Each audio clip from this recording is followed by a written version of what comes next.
Minu käest on palju küsitud, kui palju ma siis ise joogat teen iga päev. Jah, on olnud selliseid aegu, kui ma olen seda teinud 5 või 6 tundi iga päev mati peal.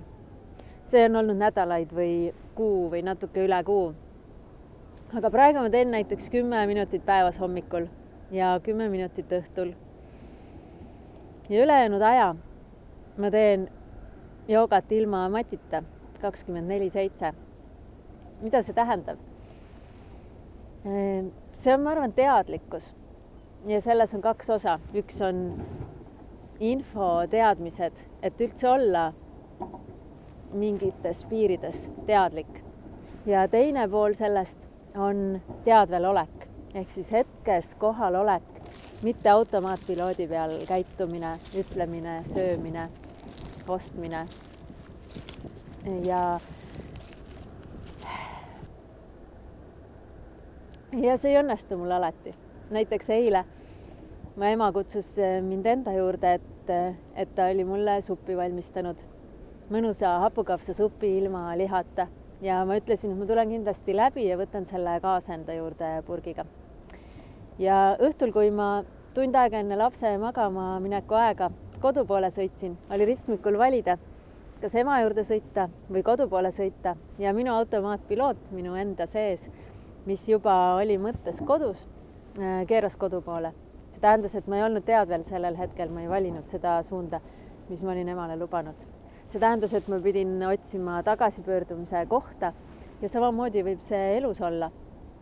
Et kui me oleme juba valesti sõitnud nii-öelda tervise mõttes või töö mõttes või suhete mõttes, siis me hakkame otsima seda tagasipöördumise kohta või muutmise kohta.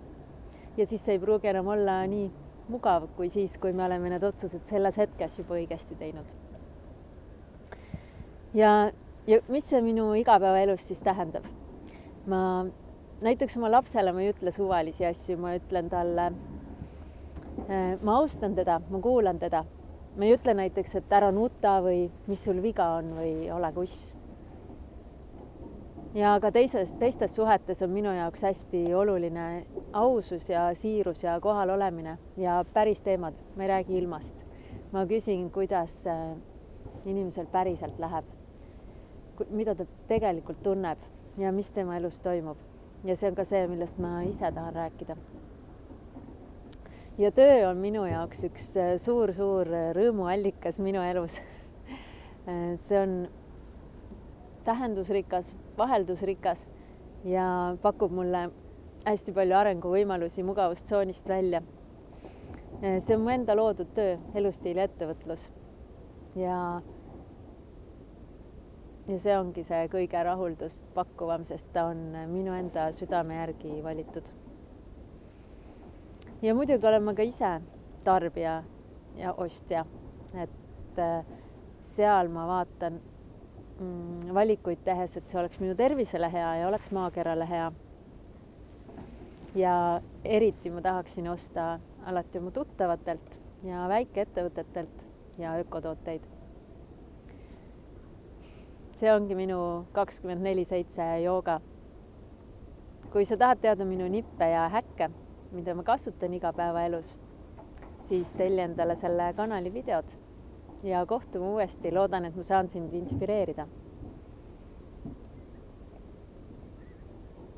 Näiteks mul ei ole praegu soe, aga selleks tuleb lihtsalt lõdvestada oma keha, õlad allapoole lasta ja siis on okei. Ja samamoodi igas stressiolukorras. Kui sa hingad niimoodi sügavamalt, saab aju rohkem verd, tulevad paremad mõtted, mida teha ja kuidas olukorda lahendada. Nii et kehtib nii külmaga kui ka igasuguses stressiolukorras.